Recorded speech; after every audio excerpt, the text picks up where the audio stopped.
In today's video, I'm going to teach you how to extend background in Affinity Photo. This is a simple way to create extra space around your subject and then blend that new area so it looks like it was always part of the image. It's perfect when you need more width or height for a print, a layout, or a creative crop that needs breathing room. The process has two main parts. First, you expand the canvas to add empty space, then you fill that space so it matches the existing background. Let's start by opening your image in Affinity Photo. Go to the top menu and choose Document, then Resize Canvas. You'll see fields for width and height, along with a little chain icon that locks the aspect ratio. Click that chain to unlock it so you can adjust width and height independently. Increase the width, the height, or both, depending on where you want more room. When you're happy with the numbers, click Resize. Affinity Photo will add the extra area, and you'll notice transparent regions around the image, usually shown as a checkerboard pattern.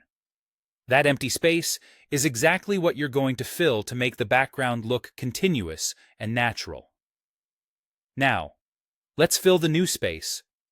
Affinity Photo doesn't have the exact same content-aware fill you might know from other apps, but its in-painting tools work great for many backgrounds.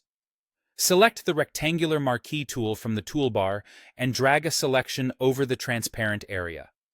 Make sure to include a small slice of the original background as well. That slight overlap is important. It gives Affinity context so it can analyze nearby pixels and generate a believable extension. With the selection active, go to Pixel, then In Paint. Affinity will process the selection and synthesize new content that blends with your existing background.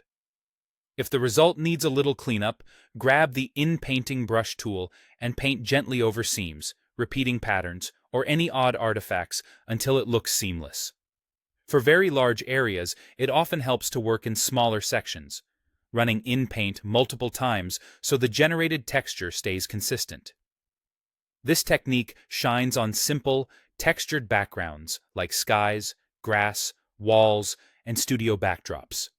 If your scene is busy or complex, slow down, make tighter selections that overlap the original, and refine carefully with the in-painting brush until the transition feels natural.